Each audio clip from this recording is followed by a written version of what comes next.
Tana money, Orimando, Tana money. No waka waka, no shaky shaky.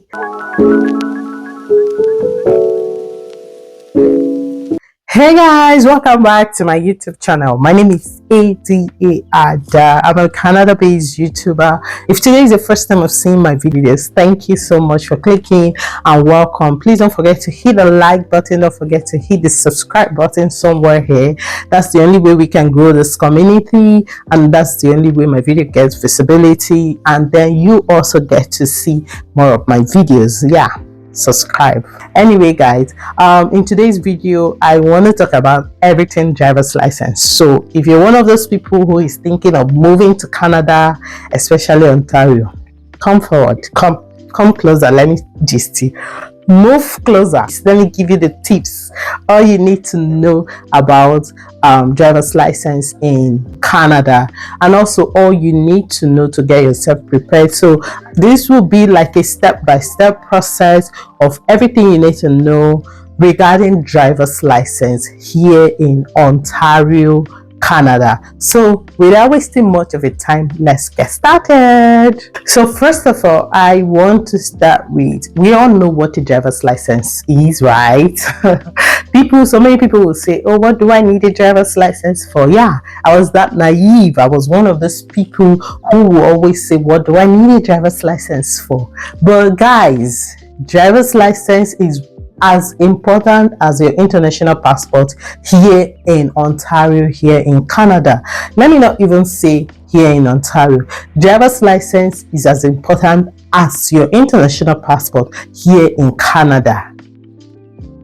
Are you surprised? Don't be. So I'll explain everything to you. So first of all, I'll use myself as an example. When I was ready to write my knowledge test, I was one of those people who failed a couple of times. I didn't mean a couple of times, I mean I failed 5 times.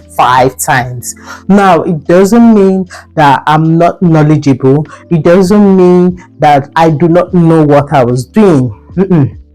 It only means how the knowledge test works is that if you fail more than 4 questions, you have to pay and start afresh. It means you're not eligible to get the knowledge test driver's license. So before I get into the full detail, now this is my personal opinion, guys. It's strictly my personal opinion, because the driver's license is such a big thing. Like I mentioned earlier, it's not just a form of identification. It is, if you're looking for a job, it is that important that it needs to be in your resume. So let's get started.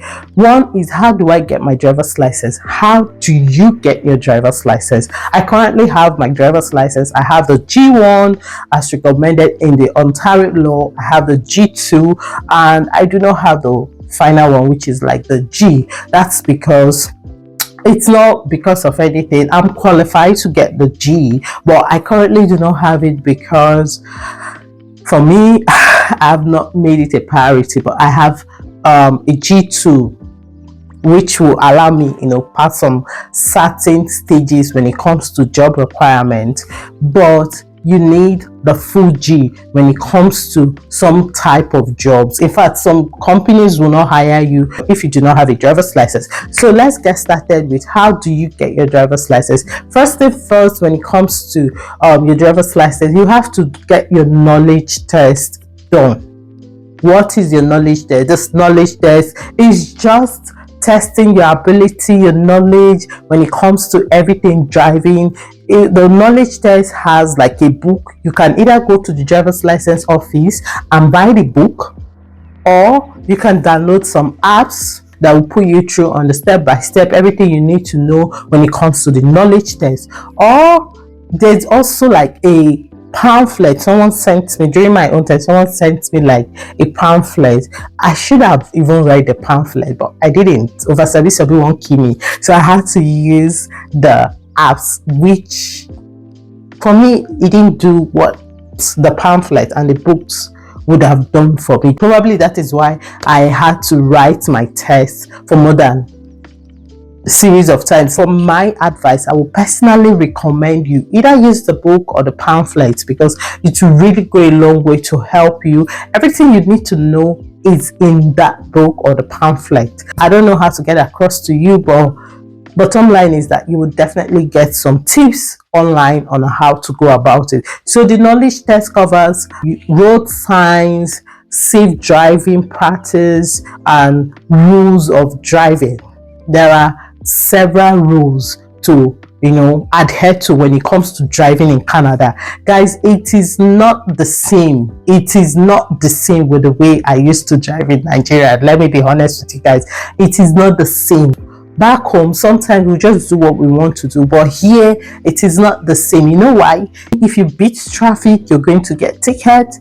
If you overspeed where you're not supposed to speed, you're going to get tickets. Everything here is regulated. There are cameras everywhere watching every movement. You might say, oh, I didn't beat the traffic, and then they will give you evidence to prove that you actually did beat the traffic. So it's that bad. If you drive without checking your blind spot, someone might likely call the cops on you while you're driving, and before you know it, the cops will pull you over. So driving here in Canada is quite different. In fact, it's totally different from driving from where I came from. It's so different. So I will advise you get that book. You get to read it. If there are lines on the road where you're not supposed to navigate into or overtake, once you're in that, or you have that line on your own driver's side. So there are lots of rules and regulations when it comes to driving. You're not supposed to tailgate somebody closely. There is how you're not supposed to flash your light in a certain way at night, so you don't blind the next person, or you're not supposed to turn on your light at night, some kind of like a full light at night. So there are several rules and regulations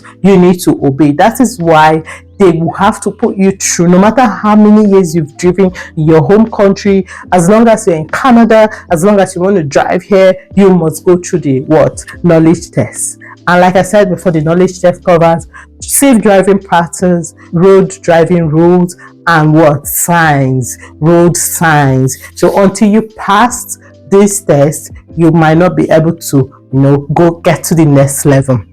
Now, for you to pass this test, you have to read and read and read. You might feel it's easy, but when you get in there, I think I did same thing. I felt it was easy, and I got in there and I messed up. You have to read, and the questions are usually multiple choices. So it's usually 20 questions. If you fail 5 questions, you have to start afresh. So you try as much as possible to fail between 1 to 4. If you exceed 4, which is like you get 15, minimum of 16 is what you're supposed to get. But if you get 15, you have to pay and start afresh. And it is not cheap. Come after me, say it again. It is not cheap. So try as much as possible to pass with a minimum of 16.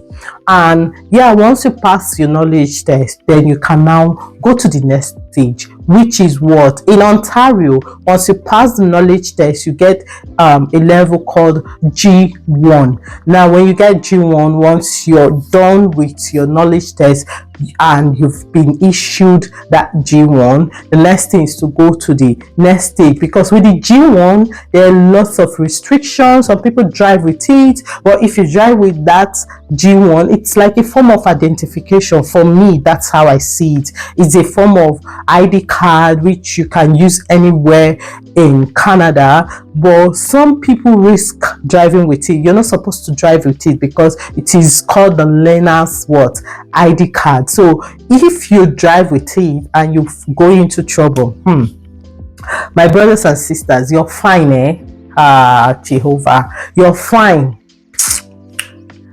No person go tell you. So driving with it is out of the question. Now when you get your G1, the next thing to do is to book for your G2, which is what I currently have. Book your G2. Now to book your G2, this is where, if you're thinking of coming to Canada, one thing I will always tell you is get your driver's license from Nigeria before coming. You know why?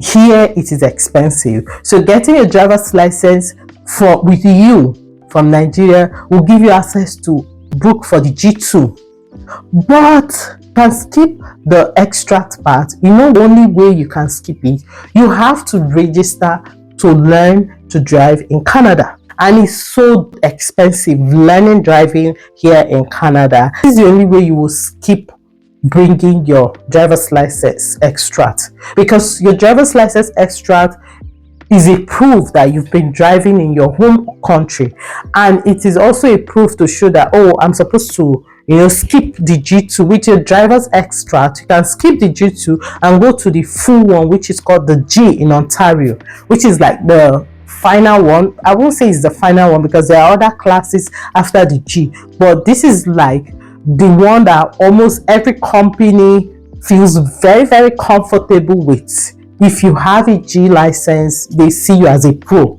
you guys. So if you have your driver's extract from Nigeria, it makes it easy to either skip the G2 and go to the full G, bearing in mind that if you fail your G without writing your G2, you automatically will be demoted to come write your what? G2. And if you write your G2 and you pass, you cannot go back to G until after 6 months. So you have to be able to stay for like 6 months before you can now go back to doing your road test for G. So now let's take it one step at a time. When you book for your G2, which is called the road test, now this covers your knowledge of how to drive, how to change lanes, how to check your blind spots, how to use your mirrors, how to park, upward hill parking and downward hill parking. This is generally what it covers, and it's usually 10 to 20 minutes maximum that this test will take. So if you pass, you'll be given a G2. This one, like I explained, covers just road test, what you need to parking, all those reverse, how to reverse as well. So once you pass it, you get given a G2. Some companies accept the G2. It's like a level, for me I feel like it's a level 1 or level 2 when it comes to driving. So once you pass, you get given that G2. Now when they give you the G2, they ask you what? To destroy your G1. You see why I said the G1, it's like a form of identification. So because once they give you the G2, they ask you to destroy the G1, rendering it what? Useless. And you're now stuck with your G2. Now when you're done with your G2 and you're ready to graduate to the next level, which is the full G, now you can now book for your G, and your G covers driving on the highway. This is basically what it is.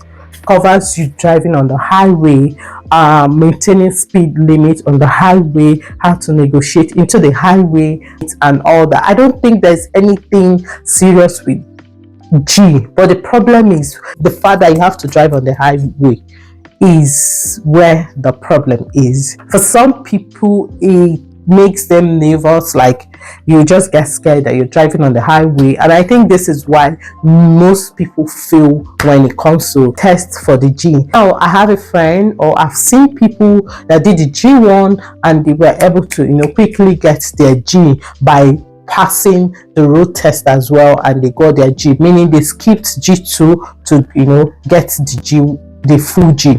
Now if you have a driver's license, that's what it automatically does for you. You do G1 and you go to G, which is the full G, which shows that you've been driving in your whole country. But once you pass your road test, then you're good to go automatically. It is expected that you can now start driving. You can walk anywhere.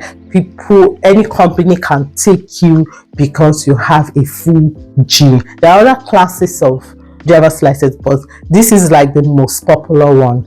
This is basically step by step of how to get the driver's license. So you go from knowledge test, which is the G1, to G2 if you have an extract, or you do not have an extract, or you can skip the G2. I think that's the only part you can skip, and then you get your full G, and after that you are good to go. So that's it. So now let's go to maybe jobs that requires driver's license. Guys, a lot of job, especially support job, if you want to do healthcare job, you need a driver's license. Some people don't even need it per se, like you're going to drive. No, they just need to know that when the need arises, you can be able to drive. Yeah, that's basically what it is. But a lot of support jobs require you to have a full G driver's license. Some will even go ahead to say, oh, you need to have a car, you need to show them insurance. These are like the things you need to have on ground before they can employ you. Another job that requires you to have a driver's license is the Uber and delivery kind of job. So guys, if you're thinking of, while you're waiting for your job to come as a new immigrant, as a student, anybody that just moved to Canada for the first time, instead of just being idle and you want to do delivery, you want to do Uber, you need a driver's license. Uber might not want to take you if you have G2, so you need to have the full G for you to be able to drive Uber in this country. Another job is the delivery. I don't know the requirements, I can't see, but I think if you have a car and if you have a G2, it might work. Yeah, I think I know someone that is doing delivery with G2. So yeah, definitely if you have a G2, you can be able to do delivery jobs. There is DoorDash, there is Skip It, there is Uber Eats also. These are like some prominent delivery kind of jobs that you can do here while you're waiting for the actual jobs to come. And for you to do this kind of jobs, you need what? A driver's license. You see why I say it's very important. And then some mechanical jobs, some mining jobs, some construction jobs will require you to also have what? A driver's license. You can also teach people to drive with your car if you have the full G. That way you can make money as well. This is like a side hustle for you. I know people here in this city that are cashing out. They teach people how to drive the Canadian style of driving, like driving lessons here. The hour is $50, and sometimes you have to do like 4 hours, 5 hours, and then you pay to use their car. At the end of the day, you're paying like $500 to get your driver's license. So if you're in a position where you have to use your own car and your own driver's license, as long as you have a full G to teach people, that way you can make money, right? Yeah, it's another means of making money. So driver's license is very, very important, and some places you go, it is a means of identification, because sometimes you don't want to always carry your international passport that has your visa on it around. Makes sense. I almost lost mine one time because I was carrying it around. So it is advisable to get just the driver's license. That way you can do anything you want to do with it, move around with it without being scared of losing it, and as well as being able to get a job with it. Yeah, some of the jobs, in fact almost all jobs, you might be doing like a support job that doesn't require you to have a driver's license, and then you want to apply to something that is higher pay, and then one of the criteria you will definitely see there will say, oh, please have a driver's license. Not just a driver's license, have a car. So these are like few things I just came in here to talk to you guys about, that driver's license is as important as your international passport. So if you're thinking of moving to Canada, please have that at the back of your mind. Consider putting that as priority on your list. That way you can be able to get your driver's license done and out of the way, so that you don't even have to think about it anymore. So finally is the last category on this list will be my personal advice. I would advise you, if you have it in mind to move to Canada, learn how to drive. Learn how to drive. Driving is very important in this country. Having a driver's license is important to the people of Canada. So learn how to drive. Another thing That's my personal opinion. I will always say is, if you have the money, when you come in and you're looking for a side hustle to do, you could do delivery, you could just try and buy a car or Facebook market. That way you don't have to finance the car, and use that as your side hustle to make money. So for some people, they might also, I know someone that the side hustle was what kept this person going for the longest time, because the person was using it to make money while the person wait for a job. You get? So you can't keep waiting for employers to call you while no job is looked down on in this place. There's dignity in labor, that's what they call it. So while you're waiting for your actual job to come, you can use that as a side hustle. So getting a driver's license and a car is priority in this country. Another thing is, having a car in Canada is a necessity. This is because it will cut down on your wait time. Like, it will take 11 minutes from where I live to my workplace.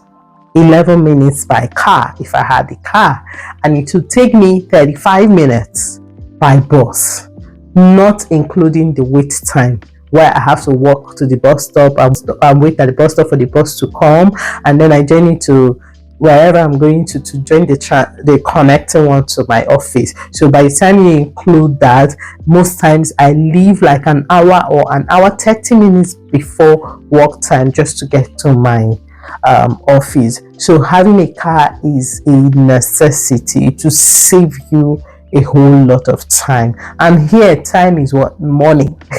Time na money, oh, time na money. No waka waka, no shaky shaky, do better thing. So time is money in this country. Having a car, a driver's license is super important. Another thing I would advise is get your extras when coming. That way you don't have to bother your head with sending tons of dollars back home to get it sorted out for you, and then send it to Korea or DHL or whatever. Look for who is coming to Canada. That's a whole lot of stress. So come with it handy. That way it is easier for you to do whatever you want to do with it. Yeah, these are like my personal opinion. If you ask me, I would say get your driver's license sorted as soon as you can, because learning to drive in this country is expensive. It goes as high as 200. I heard it's like 800, and then also paying someone to teach you how to drive, or the Canadian style of driving, is also expensive. So finally, this is just what I came in here to tell you guys. I just wanted to put it out there that driver's license is very important. Yeah, that is all I have to tell you for today about driver's license. Please let me know in the comment section if you learned one or two things. Let me know your opinion in the comment section. And if you have any other question you think or I didn't address in this video, drop them in the comment section and I will respond. Yeah, above all, don't forget to hit the like button, share this video with everyone you know that wants to come to Canada. Share it with them, either as a student, as a permanent resident. Share this video with them so that way they can learn as well. They can know what to do, how to prepare for it.